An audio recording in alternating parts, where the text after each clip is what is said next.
exaltation, highness, worship be given unto you in the name of Jesus. Father, grace to trust and obey you, release it on us in Jesus' name. Use me to bless your people today and bless me equally. And at the end, your name might be glorified. In Jesus' marvelous name we pray. Amen. Before you take your seat, please kindly help me remind that your neighbor 7 Kingdom Mysteries. 7 Kingdom Mysteries For mastery. for mastery. Say it again. 7 Kingdom Mysteries for mastery. Please could you talk to somebody else and say 7 Kingdom Mysteries 7 Kingdom Mysteries for mastery. for mastery. Please take your seat.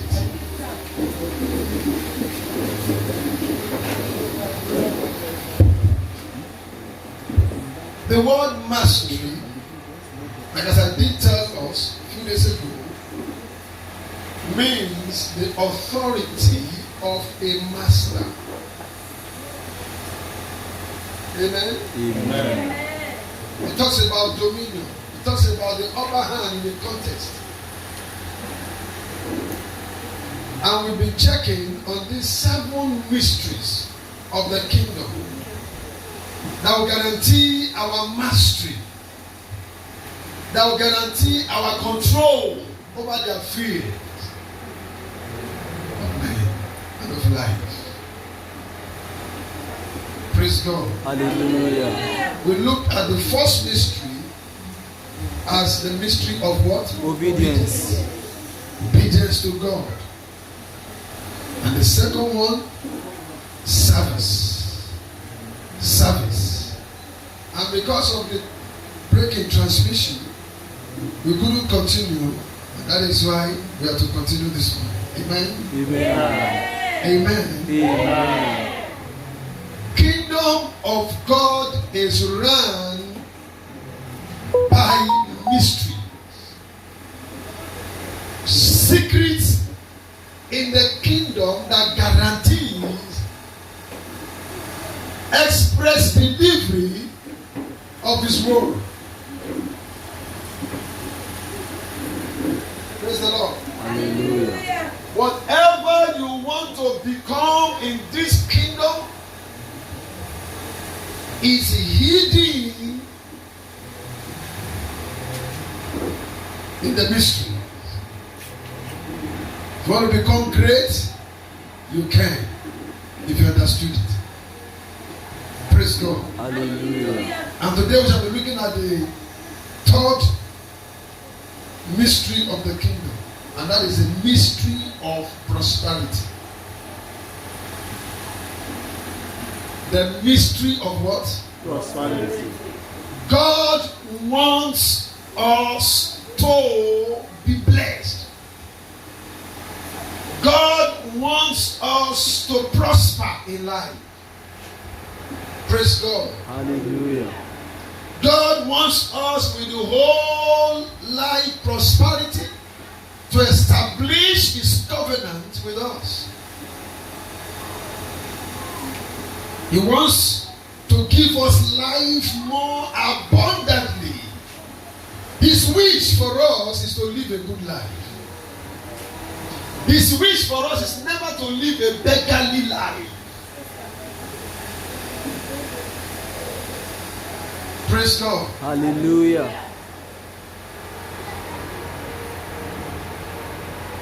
His wish for us is to empower us to bless others while we are blessed. Praise the Lord. Hallelujah. And the idea that God wants his people to be sick or live beggarly before he blesses them is a myth. MYTH, a myth. It's a lie. I do not believe that because I serve God I must be poor. Jesus was never poor.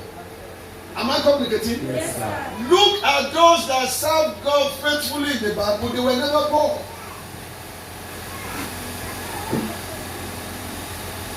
And Lazarus that was said to be poor, that was beggarly and sickly. I want to, permit me to say to you, I want to let you know And that was his choice. That was his choice. That was not God's plan for any one of us. He says, be fruitful. And fruitfulness connotes prosperity. How do you become fruitful without enlargement? He said, multiply and replenish the earth. Praise God. Hallelujah. Hear me. One thing is so sure this morning, you can never die until you fulfill your age. But the question is, how do you live prosperously in the land? Many people died beggarly. Lazarus died beggarly. So to die beggarly is a choice. It is what? A choice. So the idea that God wants his people to be poor or to live sickly as a show of being a Christian is fallacious. It's not true. He said, I wish above all things that you will what? Prosper and be in good health as thy soul prospers. The psalmist says in Psalm 23 verse 1, the Lord is my shepherd, hence I shall not want. Except God is not my shepherd that will command my want. Psalm 37, 25 to 26. Psalm 37, 25. I will say, I have been young, now I'm old. Yet I have not seen the righteous forsaken, nor his descendant begging bread. It is a taboo before God for his child to be begging bread. Are we at home? Yes, sir. I might be speaking some things to you right now, but you just need to believe me. It is not God's mandate. It is not God's instruction. It is not God's decision. It is not God's likeness. It is not God's law for us to beg. God can never beg. Am I communicating? Yes, sir. God, you know what? Never beg. Can never beg. Bible says the earth is the Lord's and the fullness thereof, the world and they that dwell therein. So don't believe the mythology that will say, no, you must be haggardly looking, you must be a beggar person. I mean, you must beg before you get. It's a lie. That's not my God. My God blesses one that he wants to bless. And he adds no sorrow to it. Somebody say, I hear that. I hear you, sir. Tell me, who among you, as a father, my elder, as a father, no matter how stubborn your child may be, will you allow him to beg? Will you allow him to go about begging in the street? No! No matter what, even if he's so stubborn, he's still my son. So if that is not said about human being, how much more God? So it is a choice of individual to beg. Because the mystery is in the kingdom of how to become rich. Says, once I was young and now I am old, I have never seen righteous forsaken, nor his son begging bread. How could you be begging bread? My father is rich in houses and land, and I'm his heir. I'm a millionaire. I am happy. Listen to me. To be a millionaire is not just with cash. There are those that are with cash and are languishing in the hell of hospital. I hear you, sir. Somebody say, I hear. I hear you, sir. Psalm 92 verse 12 to 15. The righteous shall flourish like a palm tree. It shall grow like cedar in Lebanon. Those who are planted in the house of the Lord shall flourish in the court of our God. They shall still bear fruit in old age. They shall be fresh and flourishing. They shall declare that the Lord is upright, he is my rock, and there is no unrighteousness in him. Amen. Yani, Zechariah chapter 1 verse 17. Cry yet, thus saith the Lord of hosts, my city, through prosperity shall yet be spread abroad. It's in your Bible. My city, through prosperity, shall yet be spread abroad. So don't believe it that because you are a Christian, you must live a beggarly life. It's not possible. Your life must be an example of God's faith. Amen. Amen. Amen. Prosperity is God's eternal covenant with his people. Prosperity is God's eternal covenant with his people. Child of God, have you ever noticed that the scripture will not say God will give you just enough to get by? No. God will just give you just enough to get by. The scripture will not say that. Instead, the Bible uses the word overflow, plentiful, and abundance. God wants to do exceedingly abundantly above all we can ever ask or think. Ephesians chapter 3, 19 to 21. It tells us that his only plan for us as success. Jeremiah 29:11. I know the thought I think towards you. It's not to bring you to your expected end. How many of you want to die beggarly? How many of you want to die sorrowfully? That's not your expected end, isn't it? Yes, sir. Your expected end is to die a rich man. You die a rich man at your old age. At your old age. Not that thank God he had died. Thank God she don't go. At least we shall save some money now. That will not be said of you. Amen. Come on, I said that will not be said of you. Your children will not call you a mistake. Amen. Your children will not call you a mistake. Amen. In the name of Jesus. Amen. Every child of God deserves to be prosperous in life. Every child of God deserves to live successfully in life.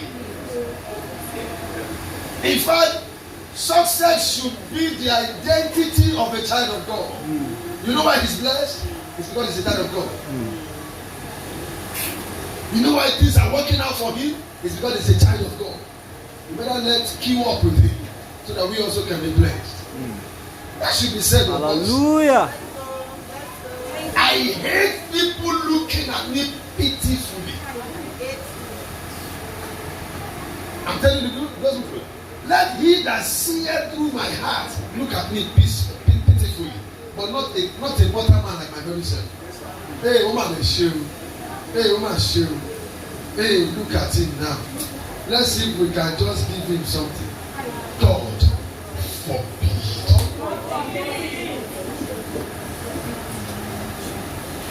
When human being looks at you pitifully, then you are gone. That means you have become a curse to your God. So there is a secret for prosperity in the kingdom.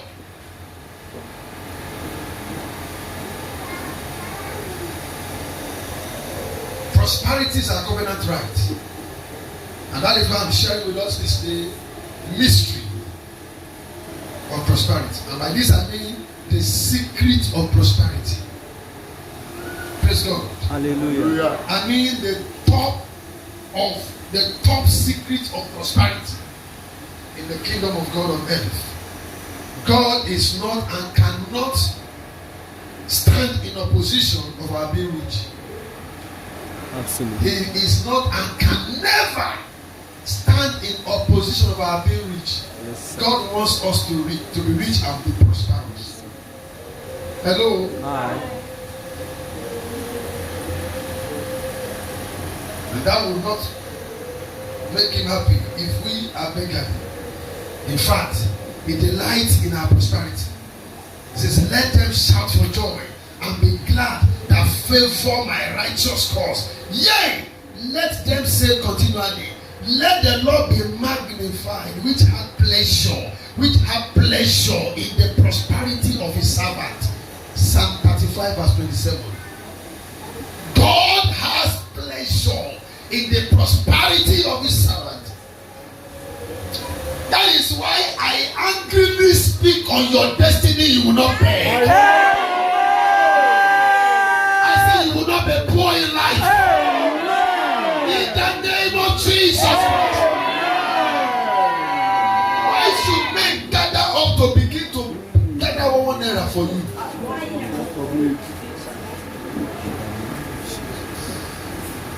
Gather 1 naira for you.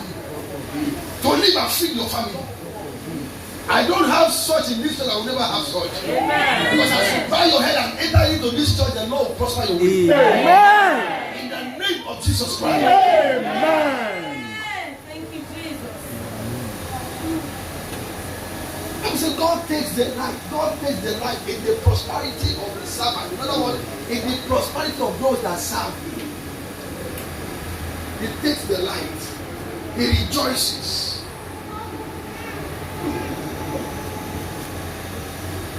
So, God is not opposed to our being blessed. Come on, say that to somebody. God is not opposed to our being blessed. But God is opposed to our being covetous and greedy. Praise God. Hallelujah. Because God is full of supplies. He's full of supplies. Have you not wondered about the mercifulness of this God? Check it from today, just in case you are not taking note. Whenever the weather is intensely hot, I mean seriously hot, the second day it must rain. Take it if you are not taking note, take it from today. When the weather is seriously burning, if it didn't rain that night, it will rain the following day. But God does not want any hard life for us. Somebody say, I hear that. I hear you, sir. Jeremiah 4:22. For my people is foolish. They have not known it. I was running up a prayer here on Friday. Just to come up and run a prayer about Felix was leading a prayer on bountiful blessing or so. Yes, sir. And what I was about to stand up to, and the passage flipped open. Jeremiah 4:22. For my people is foolish.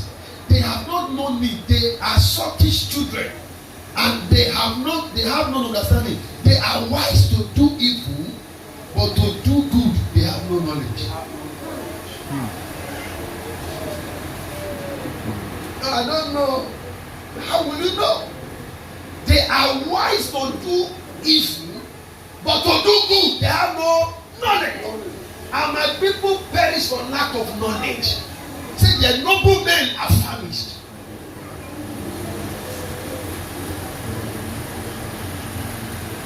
Praise God. Hallelujah. Sister of God, prosperity in the kingdom is not a game of chance. It's not one expert. It's not one next what? Bet. You don't bet for prosperity.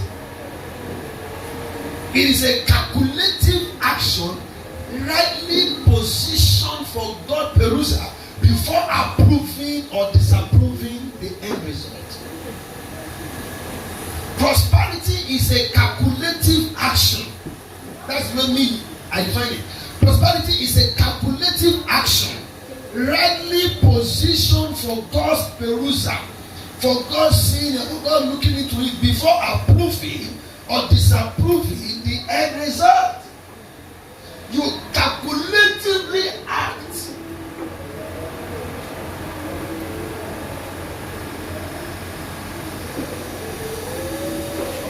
And in the school of prosperity, prayers and fasting are not major criteria requirement. No. If you like, go to the mountain top and remain there 24 years. You can never be prosperous until you walk in accordance with the word of God that is giving you. So prayer cannot replace prosperity. Some people come to me and say, "Sir, I don't even know what is happening now. My business is this, my business is down. I want to quit." And I will always say to him, "Don't quit. You know, it is now that you need to prove to them that you are standing." The world at large may be going down in austerity. No doubt about that. Am I communicating? Yes, I'm not ruling out the fact that austerity may not touch you. No. I am not saying so. But in the midst of that austerity, God will always make a way for you. Yes. And you won't need to beg. You won't need to place a call on one uncle or one aunt anywhere. Somebody say, "I hear." I hear you, sir. Abraham is indeed a unique Bible character. And in that, to an almost equal degree, he enjoyed what blessing is all about. And today we are singing the song, Abraham's blessings are mine.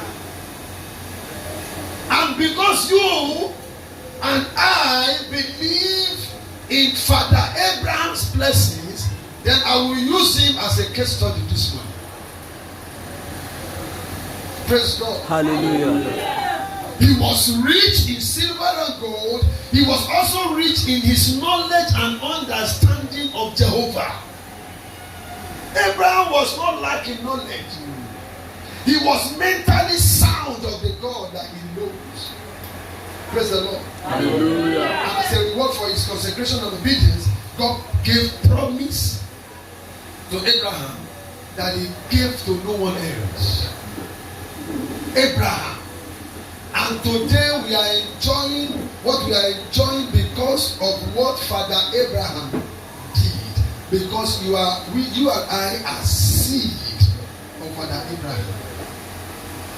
Praise God. Hallelujah. And for information, any saint that goes home now does not go to heaven direct. He goes to meet Father Abraham in his bosom and stay there until the trumpet will sound. Then they will go up first, while we that are here will follow. Because the dead in Christ must rise first. So any saint that goes home did not go heaven. It goes to Father Abraham's bosom for you to see how he was eternally blessed. And there's no such blessing there. Praise God. Hallelujah. Abraham will become the father of the faithful. Kings will come from his loins. His seed will become as the sand of the sea and the stars of the heavens for multitude. Abraham will not only be blessed, but his obedience was not only blessed, but his obedience reached the climax that God has to say, "No, there is nothing I can hide from this man." But it goes about what? The mystery of what? Prosperity. And today we see Abraham's blessings. Am I? Let us now seek to discover the secret that made this man's success so great. Number one, in Genesis chapter 12 verse 1. Genesis chapter 12 verse 1. Look at what the Bible says. Genesis 12:1.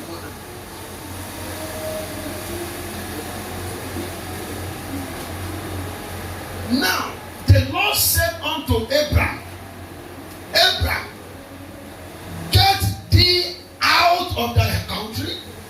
from thy kindred and from thy father's house unto the land that I will show thee.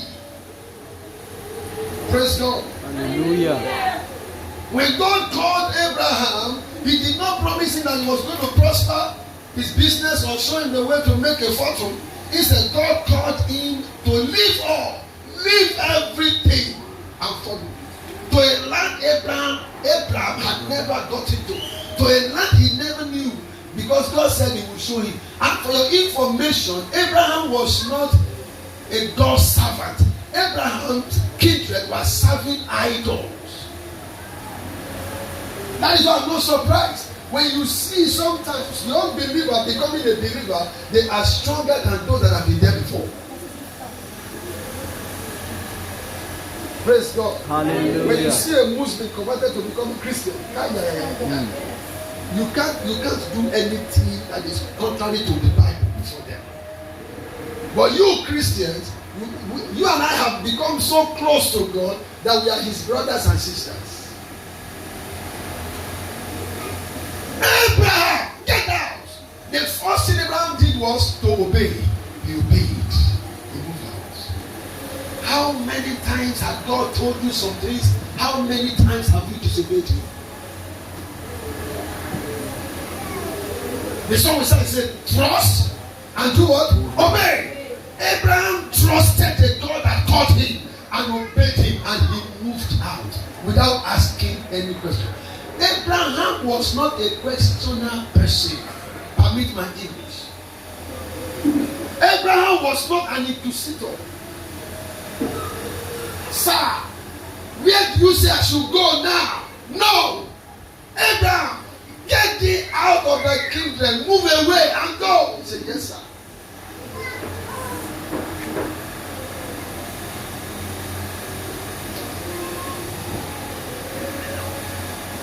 Had Abraham had his eye on becoming wealthy, he would no doubt have remained in Haran.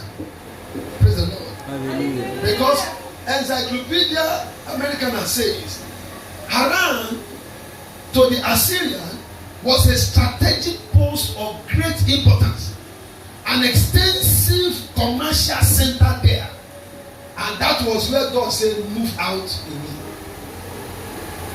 Move out, move away. Praise God. Hallelujah. Abraham disregarded his prospect in Haran, journeyed unto the land of Canaan. But did Abraham find things inviting when he reached that land? No. He left all those good things because a voice told him to leave. And in the book of Exodus 23, Bible says, I have sent an angel before you. Read 20 for me. Exodus 23, 20. He says, try not to offend, but obey him.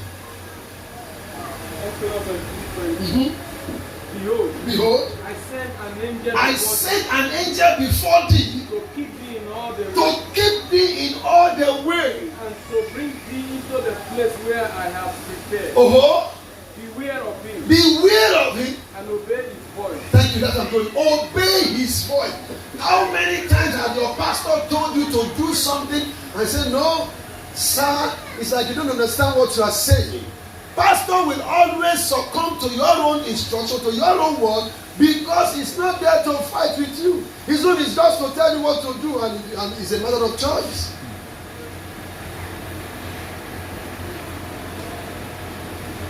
Praise God. Hallelujah. Are you sitting there? Yes, sir. Everything seemed to go wrong. It appeared to those Abraham's company that Abraham had made a serious mistake, because in Canaan there was nothing. Nevertheless, the prophet neither then nor later ever allowed himself to doubt God. He never allowed himself to doubt God. So, if you must be prosperous in the kingdom of God on earth, you must live in total obedience. partial obedience, complete obedience. Praise God. Hallelujah. In the natural army, when the captain say or whoever is speaking say go, whether there is a road there or not, he say yes sir. He's moving until he meets with a brick wall and start and wait there until he hears the second command. And Bible says in the book of 2 Timothy 2 that seest thou a man that warreth entangleth himself with the affairs of this world, that he may please him that hath called him? No one. Verse 4. Praise God. Hallelujah. Abraham and his household were scarcely able. One thing about this Abraham is that he moves with everybody in his house. He didn't go alone. Am I communicating? Yes, sir. That was why God had to say, no. There is nothing I can do without talking to this Abraham, because I know that he will control his house.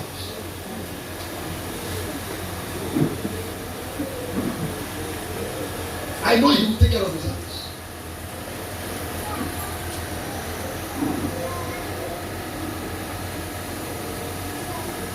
He left all to obey God.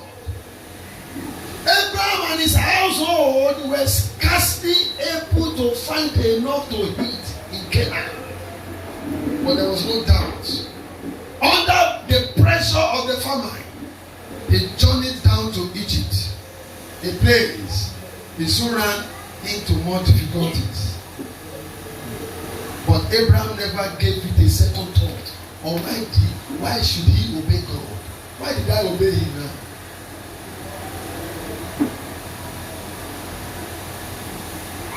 Bible says in Deuteronomy 28 verse 1, it says, and it shall come to pass, if thou shalt hearken diligently because of the Lord of God, to observe and to do all his commandments which I command thee this day, that the Lord thy God will set you on high above all the earth. That the neighbor say again, trust and obey. Trust and obey. Number 2.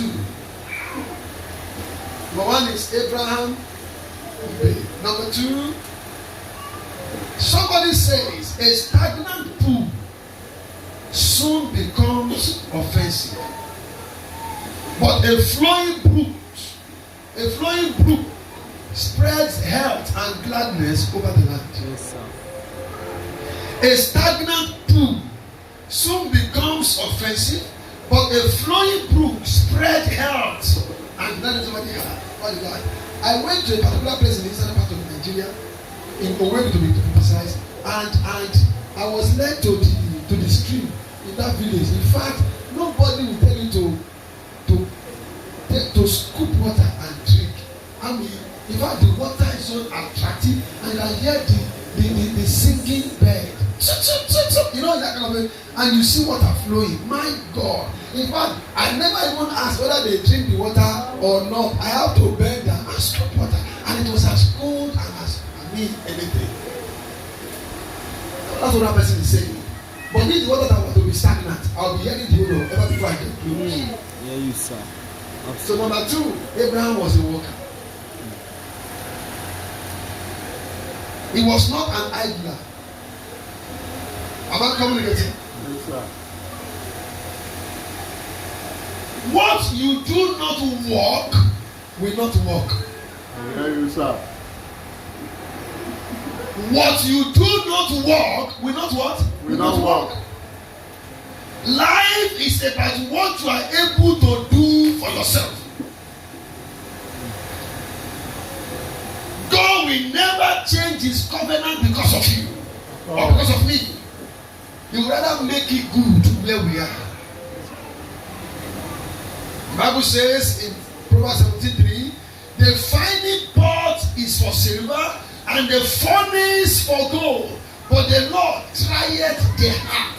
The finding pot is for silver and the furnace for gold, but the Lord tried the heart. Now look at what it says in verse 21, chapter 27, the book of Proverbs. As the finding pot for silver and the furnace for gold, so is a man to his praise. The finding pot is for silver, and the furnace is for gold. You know what the finding pot is? Very hot. Furnace talk about serious fire. For gold to come out shining, it must be put in fire. When you see gold, ordinarily you won't like it. Come on, are we together here?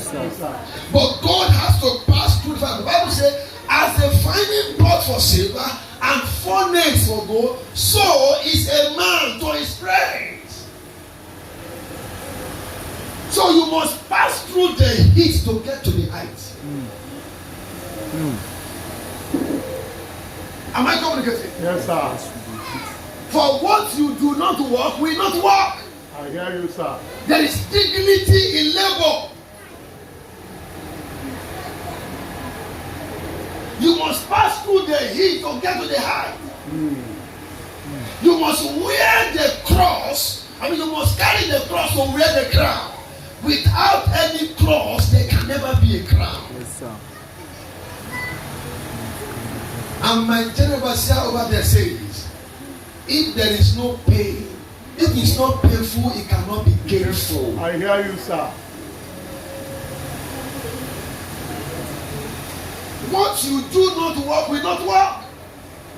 Hear me, child of God. Manna won't come down from heaven. That's all. Manna come upon what you work. I hear you, sir.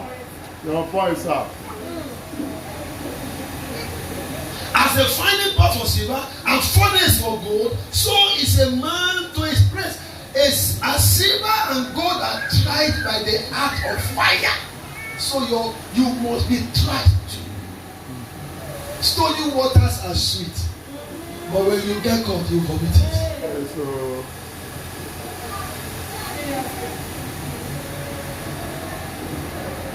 That is why I laugh at these our politicians. They think they are using your money, using our taxpayer money, and are using it for anything. Let them leave. God will punish them. Amen. You will see what will be happening to them. Amen. They are not living fine. Yes. Forget about their children. When they were showing their yesterday, I said, where are his children? When we now saw, what is his name now? Collar himself, he was like his father. I mean, he has become so. I don't know how. See to me, see, let them. Bible says in the book of Psalm 37. Say, fret not about evil doers, but they are like flower that grows in the morning, and in the afternoon they faded away. They withered away. As the finding pot for silver and furnace for gold, so is a man to his praise. If you do not work, it won't work. Are we together here? Yes, sir. Everywhere Abraham gets to, he's a worker. He farms. He farms. He worked.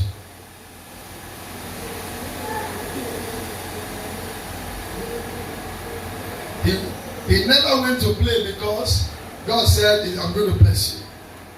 I will bless you. He never went to play. This guy, he never went to play draft.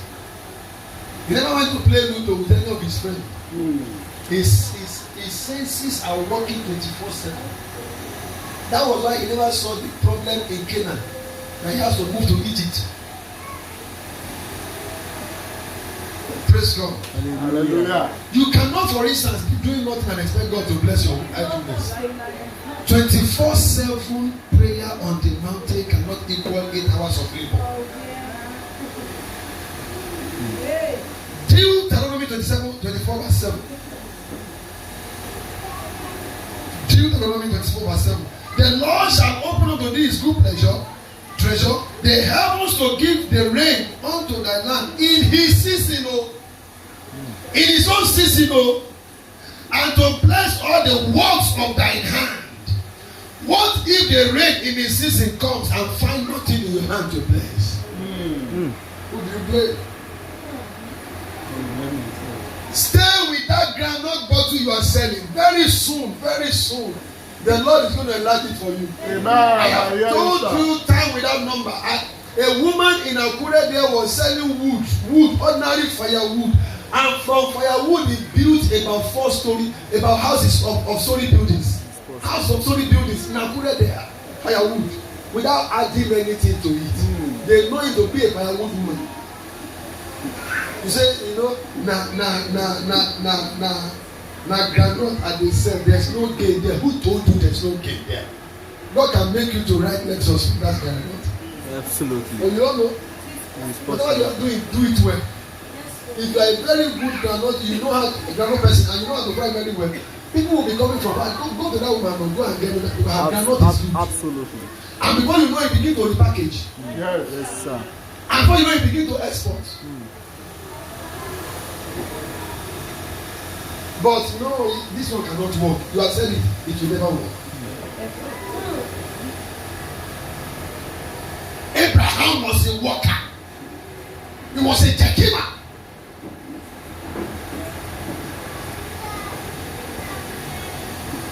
There is dignity in labor. Someone say that.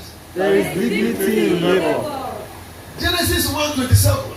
So God created man in his own image. In the image of God created him, male and female, and created Eden. God himself work. If God didn't work, there won't be earth. There won't be you. Now, all of us now, we want to, if you have not gotten a car, you want to buy a car. If you have not gotten when you have used the most greatest of the car, you want to fly in the air. Is it not so? Somebody worked it out. Somebody used their sense. Let every problematic environment become an environment of product, of producing great things. See it as an opportunity to make it. Hello? Hi. See it as an opportunity. A woman got to America because the mother called, the children called her. And so that all the things they are wearing here. And somebody just, I like this material. Why I say it's from Nigeria? Oh, can you get me one? Can you get me one? So he laboriously got one. Called them in the country. They sent one to the person. When she wore that one, another person. Then what happened? There is business in this thing. And he started bringing in fabrics from Nigeria. It became a solution to their problem there. And other people now enjoy suits when they can't meet him on the road. A child can have clothes as an elderly person, but cannot have the rag that he has had. They can't meet him. They can never meet her on the top there because he was first and foremost. Somebody got to the white man country and began to do apple and gari with the goosey, and all Nigerians over there are going to that kitchen to eat. And he was making his dough. See every opportunity as a room for what? Your success and breakthrough in life. Be a solution to somebody's problem. Just don't sit down anyhow. And that's what people are doing now on WhatsApp. See, they will display this, and it might not be the owner. You can ask that for my daughter. You will see a lot of Google shoes. And when someone now say he wants to buy, you got to give the wonder. Okay, let me go and order. Praise the Lord. Let me go and do what? Order. See, don't let that flat phone in your hand be ordinary a game something. Yes. Let it be a source of income for you. Yes, sir.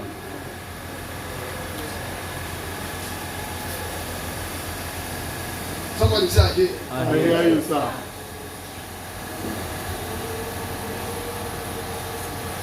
That is our Christian job description. Because God work, we must work. He created the world. We also must create something. Am I communicating? Yes, sir. We're here in this our nation, this our country, this our creation. We are just waiting for manna to fall from heaven. It cannot fall.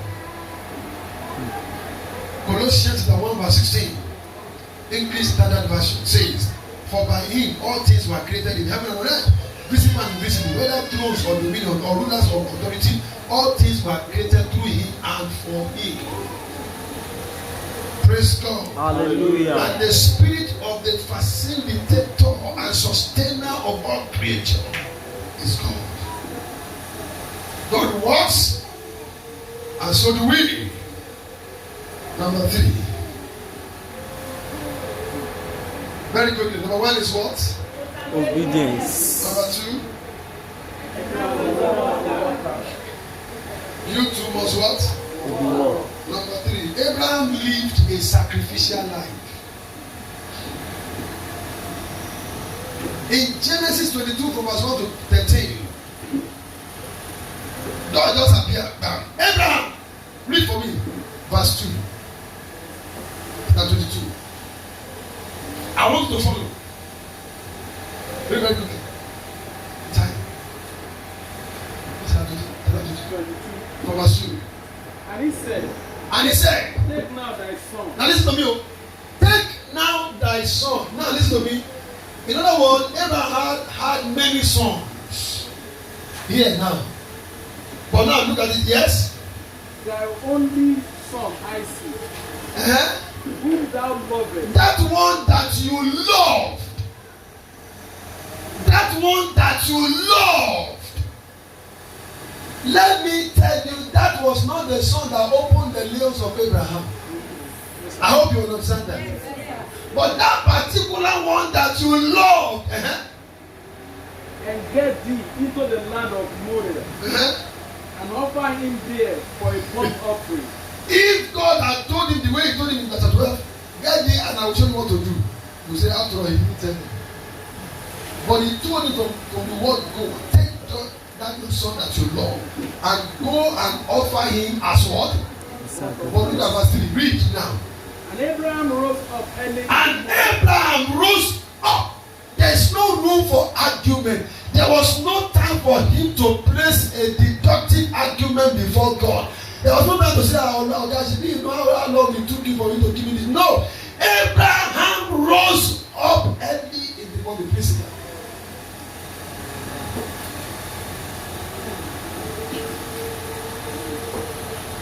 To live a sacrificial life is to live your life totally for Christ.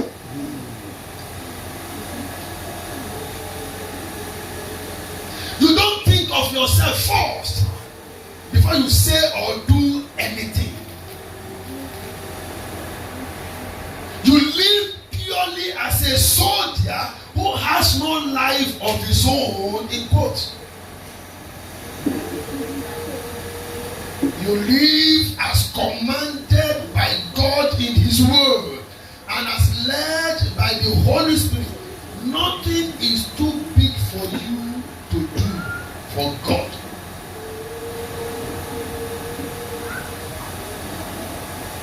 Sacrifice.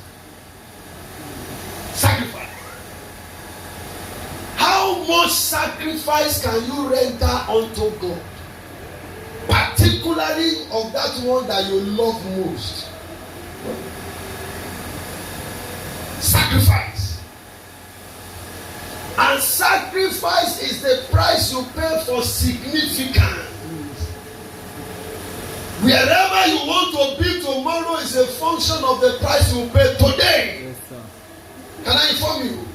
Today is the tomorrow you talked about yesterday. What are you saying about your tomorrow now? He lived a sacrificial life. If you read it down, you will see that Abraham had to be stopped by God. I demonstrated it here to you a few days ago. What is it that is too big you can't draw for God? If they say Abraham should drop his cats, cats, those things that are working for him, his keke that are working for him. You say, after all, the keke will ask, he will drop it. But now his only son, the one that he loved, that he loved, that he loved, that he loved, that he loved most. God even say, that one that you love most.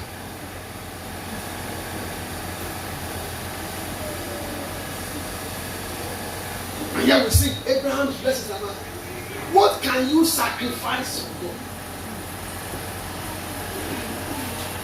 He said, make him a burnt offering unto me.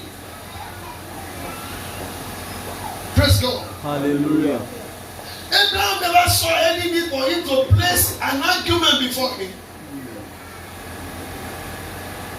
He believed that everything he had was given him by God and not by his ability or mental prowess.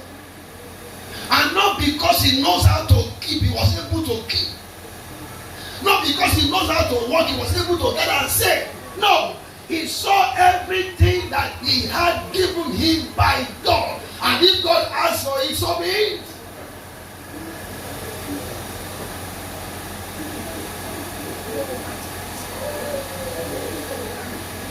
Praise God. Hallelujah. Sacrifice. Can you sacrifice your vehicle for rally? Oh, don't stain my vehicle. Don't come too close to it. You know how much I am using to wash it? Come on.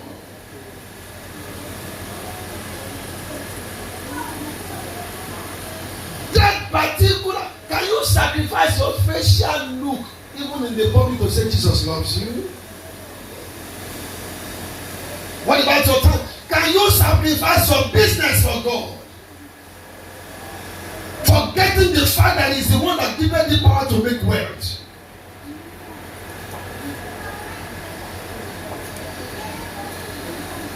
Abraham lived a life of sacrifice.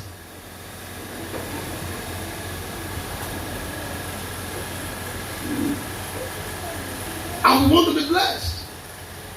That is why I am forever grateful to God that at least as far as Global Living Praise Assembly House of Praise is concerned, the very first land for camping ground was sacrificially surrendered to us by a member in this church. How many of you can give a land? And okay, let us leave car now. What about that? Okay, Pastor, use that my land for the church. Sacrifice. When your sacrifice is up, God's blessings come down. Men and brethren, I'm talking about 7 kingdom mysteries for mastery. I'm talking about the mystery of prosperity. Do you know something? Many of you will be coming to church now. Since yesterday, being Saturday, you would have sat down in your very cool house and comfortable place. You would have gone to market woman, please change this money for me, change this money for me, so that I can get money to go to take to my market or to go to something on Monday. You know why? And you will change. Do you know that when you are even giving offering, sometimes you say this money is not enough, let me not give offering. And as soon as the offering is over and the service is over, you will have money to buy sweet and ice cream for your children. You will buy Pepsi. You buy Pepsi 100 naira, you drop 50 naira off. Sacrifice. And you want God to bless you. Well, come on, let's go together in the house. Yes, sir. I'm talking to you about the secret of prosperity in the kingdom of God. It is not by magic. I told you it's a calculative action. Calculative action. I mean, calculated action. Beg your pardon.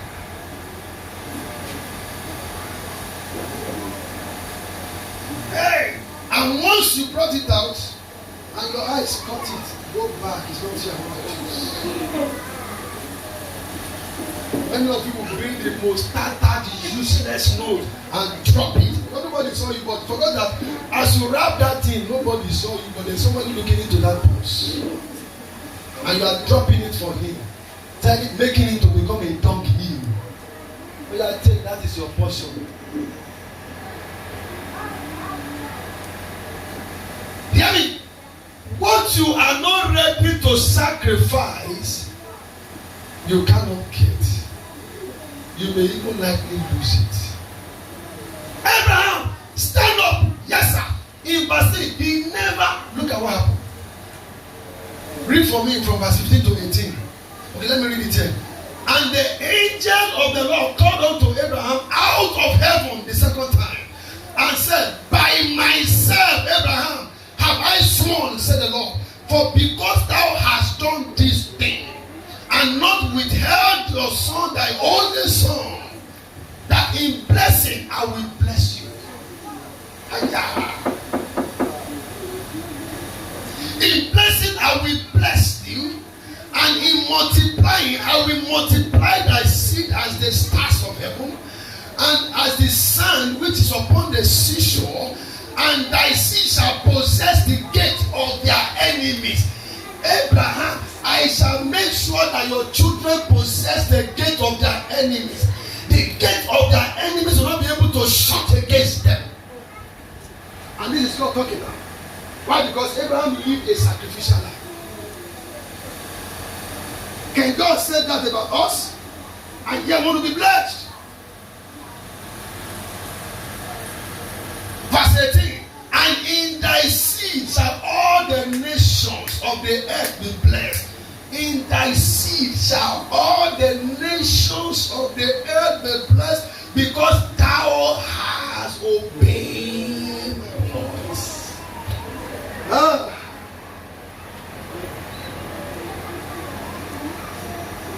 How sacrificial are you?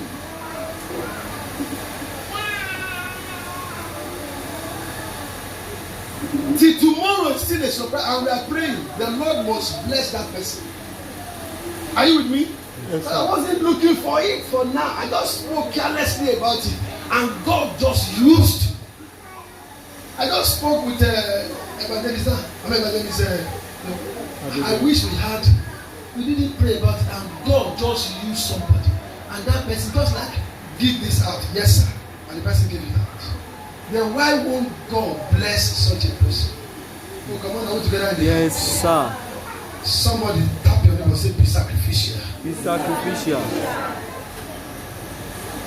Sacrifice is about a choice.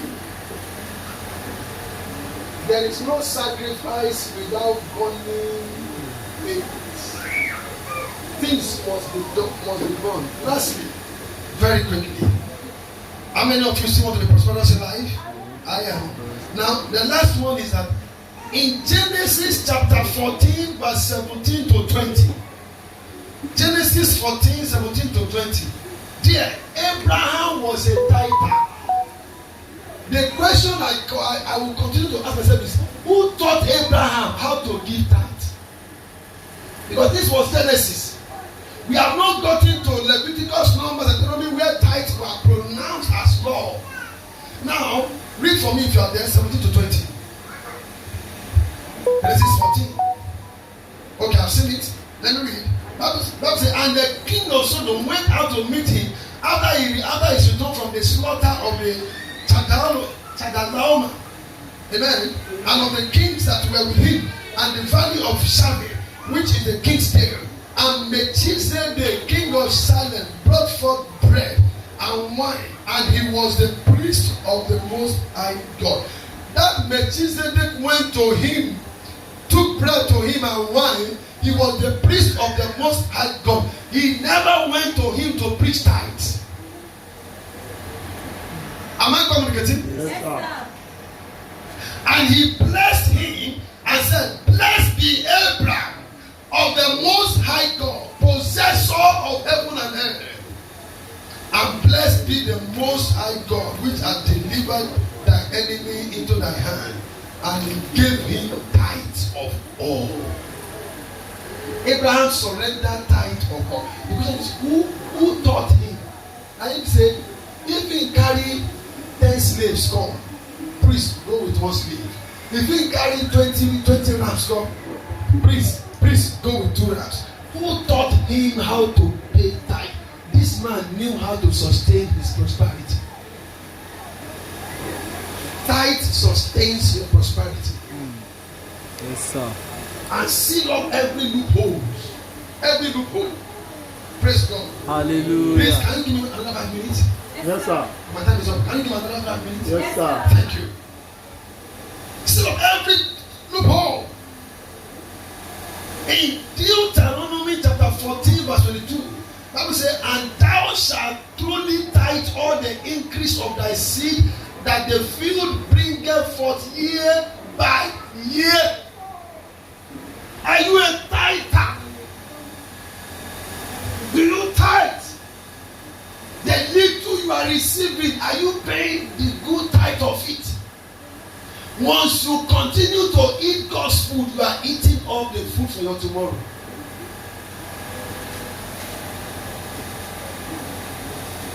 You join the people that say there's no need for tithing. Okay, there's no problem.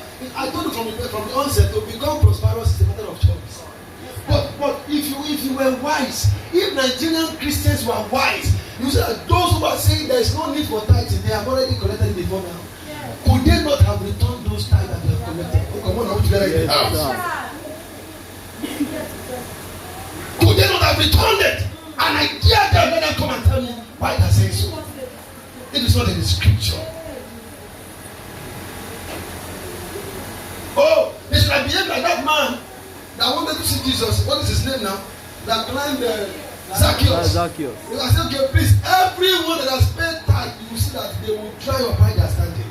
Why? Because the love of tithe that has come into the ministry, and that ministry now blew up, and now having faith, so there's no need to pay tithe. And you join them. Why not leave pastors alone? Because our judgment is in God's hand. Many of us are on the road to hell. I'm telling you, many of us are on the road to hell. But I pray minus me.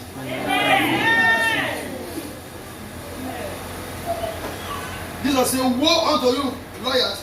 You know, and you don't want others to know. Praise God. Hallelujah.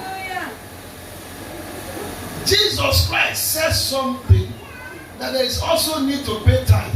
In Matthew 23, I say, woe unto you, scribes and Pharisees, hypocrites, for you pay tithe of mint and anise and cumin, and have omitted the weightier matters of the law, judgment, mercy, and faith. This ought ye to have done, and not to leave the others undone. Do we hear English? Yes, sir. You need to pay this tithe and don't leave the rest undone.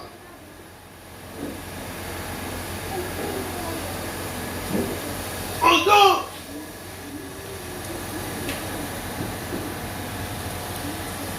God so counted it that he said that should you eat the tithe, you must pay it back in 20% by 20%.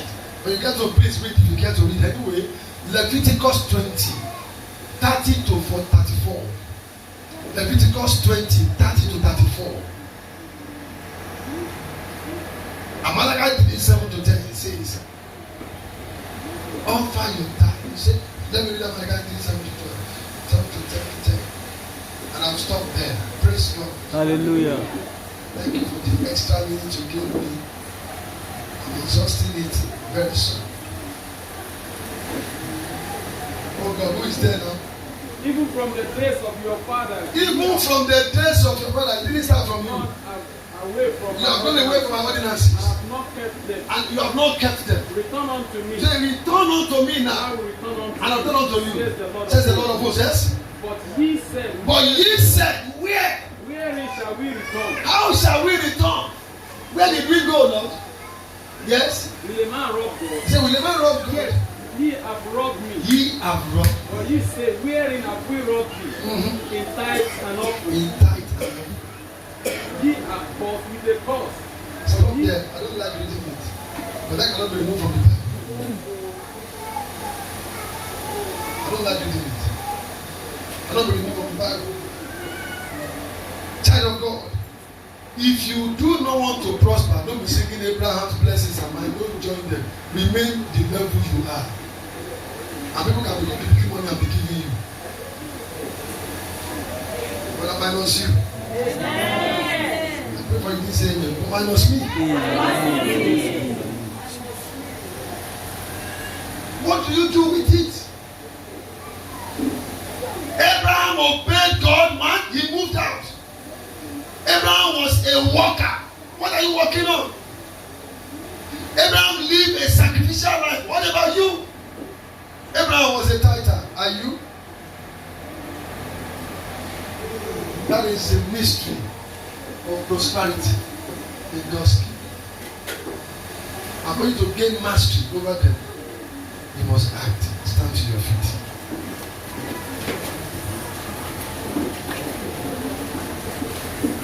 Father, help me. I need you to help me. I can't do it all alone. I need you to help me. Pray that prayer for yourself. I want to obey you.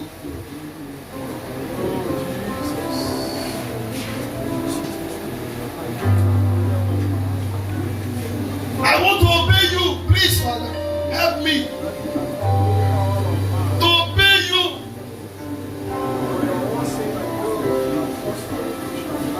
Bless the work of my hand. And if I didn't have anything to do, Lord, place the work in my hand to do a blessing. May I live a life of sacrifice, Father. Please. Thank you. Power to say no to the spirit of who let me pay tithe. Release it on me.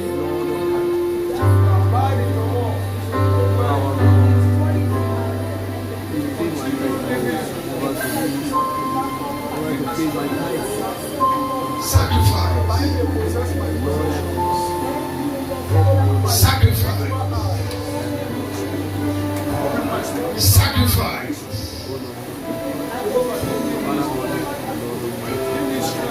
Sacrifice.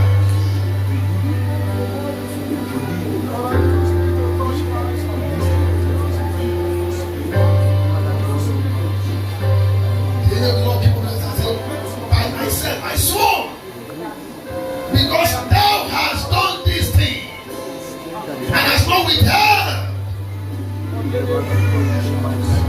In Jesus' marvelous name, we pray. Amen. I want to pray this prayer. I want to pray this prayer.